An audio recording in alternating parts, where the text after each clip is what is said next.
Iran ने Israel और अमेरिकी अड्डों पर ताजा हमले किए हैं। आईआरजीसी यानी इस्लामिक रिवॉल्यूशनरी गार्ड कॉर्प्स का दावा है कि उसने 100 से ज्यादा भारी मिसाइलों और हमलावर ड्रोन्स के साथ साथ 200 रॉकेट दागे हैं, जो दसियों हजार किलोमीटर के दायरे में अमेरिकी और सेहूनी ठिकानों को निशाना बना रहे हैं, जो मकबूजा इलाकों और वसी मगरबी एशिया के खित्ते में फैले हुए हैं। ये मजबूत कार्रवाइयां यानी ज्वाइंट ऑपरेशन ये दीगर ईरानी मुसल्लह अफवाज और मज़ाहमती बहाजों के साथ मिलकर अंजाम दी गई हैं, यानी एक खास कोऑर्डिनेशन अंजाम दी गई है। इसमें आईआरजीसी के शोबे ताल्लुकात आमा के मुताबिक हमलों का हदफ इलात, तेल अबीब और बैरी बराक में सेहूनी हुकूमत के फौजी मकासद और दहशतगर्द कुव्वतें थीं। यानी कि इसराइल पर ईरान का जबरदस्त हमला हुआ है, और यह खास तौर से इसराइल के तेल अबीब में, इसके अलावा इलात में और बैरी बराक में सेहूनी हुकूमत के फौजी मकासद, जितने भी मिलिट्री इंस्टॉलेशंस हैं, उसे निशाना बनाया गया है। जबकि मकामी जराये ने भारी सेहूनी जानी नुकसान की इत्तला दी है। कार्रवाई के तसलसल में बहरीन में अमरीकी दहशतगर्द फौज के एक ठिकाने को, जहां 80 अहलकार तैनात थे, तुरस्त निशाना बनाया गया है, जिसे ईरान का कहना है कि दरअसल ये दहशतगर्द हैं और इसीलिए इनके ठिकाने को निशाना बनाया गया। बहरीन में ये एक्शन ईरान के हमलों का असर देखा गया है। कार्रवाई के तसलसल में बहरीन में अमरीकी जो फौज के एक अड्डे थे, एयर बेसिस थे, उनको भी निशाना बनाया गया है। ऐसे और कई हमले लगातार ईरान की तरफ से किए गए हैं।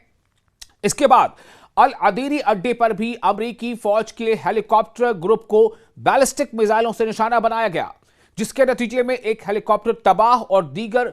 को शदीद नुकसान पहुंचा है। जैसा कि आईआरजीसी का दावा है कि हमलों की ताजा लहर मजीद कार्रवाइयों के साथ जारी रहेगी। इसमें जंग की जो लगातार नताइज सामने आ रहे हैं, उसके मुताबिक जो ईरान का दावा है कि उसने अपने हमलों से अमेरिका और इसराइल के तमाम ऐसे जो टारगेट्स हैं उनको निशाना बनाया है, जहां से ईरान के खिलाफ कार्रवाइयां की जा सकती थी या की जा रही हैं। आईआरजीसी ने कहा है कि इसमें इस्लामी दुनिया के लिए इस मुसल्लह जंग की कामयाबियों को उजागर किया गया है, जिससे जो एक परेशानी है या जो लगातार खतरा है ऐसी कंट्रीज पर, जिसमें गजा का मामला है या फिर लेबनान का है, उनको तमाम तरह से इसमें इसराइल को कमजोर करना एक खास मकसद है, ताकि इसराइल इन इलाकों पर दोबारा हमले उस शिद्दत के साथ ना कर सके। और ईरान पर जो हमले हो रहे हैं उसका भी लगातार जवाब दिया जा रहा है। ईरानी कौम की मजबूत यकजहती को भी इसमें नुमाया किया गया है। जो आईआरजीसी ने बयान किया है उसके मुताबिक इसमें कई नताइज जो सामने आ रहे हैं, और इसमें मकबूजा इलाकों में मुश्किल और दबाव भरी जिंदगी, यानी जो इसराइल जहां से लगातार ईरान पर हमले की कोशिश होती रही, ईरान पर हमला किया गया, या फिर जो मकबूजा इलाके हैं उन पर हमला किया गया, तो उस इसराइल में भी अब ईरान लगातार वार्निंग दे देकर हमले कर रहा है। उसमें खास तौर से यह बताया गया है कि किन किन इलाकों पर वो हमला करेगा। आप देखिए, ताइफ के साथ जो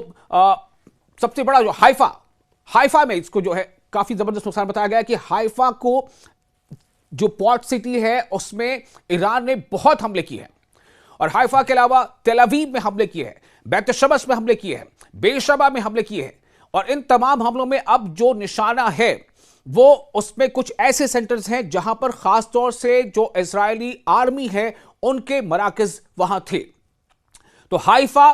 तेल अवीव, बैत शमस, यरूशलेम, इन तमाम जगहों पर लगातार हमले ईरान की तरफ से किए जा रहे हैं, और इसमें खास तौर से जो फौजियों के जितने भी स्टेशंस हैं या उनका इंस्टॉलेशन है उन्हें निशाना बनाया जा रहा है। इसके अलावा कई ऐसे फैक्ट्रीज को निशाना बनाया गया है जहां पर हथियारों की सैंपलिंग होती है। ये तमाम हमले लगातार ईरान की तरफ से किए जा रहे हैं, और इसमें अब आपको यह भी बताया जा रहा है कि जो हमले ईरान ने इन इलाकों में किए हैं, जो खलीज के ममालिक है जहां पर अमरीकी बेसेस हैं, उनको टारगेट किया जा रहा है बार बार। और उसमें यह अब कोशिश हो रही है, जैसा कि ईरान का दावा है कि अब तक हमने इंस्टॉलेशंस को निशाना बनाया है, लेकिन अब जो बेसिस में रहने वाले फौजी हैं वो अगर बेसिस में है या आसपास कहीं भी हैं तो उन्हें भी ढूंढ ढूंढ कर निशाना बनाया जा रहा है। अमरीकी अफसरान के हलाक होने का भी और इसराइली टैंकर को आग लगा दिए जाने के भी कई ऐसे दावे किए गए हैं। आईआरजीसी ने एक बयान में कहा है कि ईरानी बहरी अफवाज ने हमले जो नवासीवीं लहर जो थी उसमें अमरीकी और सेहूनी फौजी असासों के खिलाफ 5 अलहदा कार्रवाइयां की, जिनमें बैलिस्टिक मिसाइल और इसके साथ साथ कादर क्रूज मिसाइल और धमाका खेज ड्रोन भी इस्तेमाल किए गए। जैसा कि IRGC का दावा है, उसके मुताबिक बहरीन में 5th फ्लीट के अड्डे के बाहर अमरीकी दहशतगर्दों के एक खुफिया इज्तिमा को धमाका खेज ड्रोन और बैलिस्टिक मिसाइलों के जरिए निशाना बनाया गया। मैं बार बार ये कह रहा हूं कि जो IRGC यानी ईरान का जो दावा है वो इन्हें दहशतगर्द बता रहे हैं। ईरान के मुताबिक ईरान का ये कहना है कि ये दरअसल हमारे मुल्क में बैनुल अक़वामी कानून की खिलाफ वर्जी करते हुए दहशत पैदा करना चाहते हैं, दहशत फैला रहे हैं और दहशतगर्द कार्रवाई अंजाम दे रहे हैं, ऐसा ईरान का दावा है। और जो रिपोर्ट्स है उसके मुताबिक इस हमले के बाद जो बहरी यूनिट है उसके मुतअद्दिद आला अफसरान को मनामा के अस्पतालों में मुंतकिल किया गया। अल अदीरी अड्डे पर चिनूक हेलीकॉप्टरों की तैयारी के मरकज और उनके साजो सामान के गोदामों को बैलिस्टिक मिसाइलों और ड्रोन्स के जरिए निशाना बनाया गया, जिसके नतीजे में एक हेलीकॉप्टर मुकम्मल तौर पर तबाह भी हुआ जबकि दीगर को शदीद नुकसान पहुंचा। हमले की यह 89वीं लहर भी थी जिसमें बराज ऑफ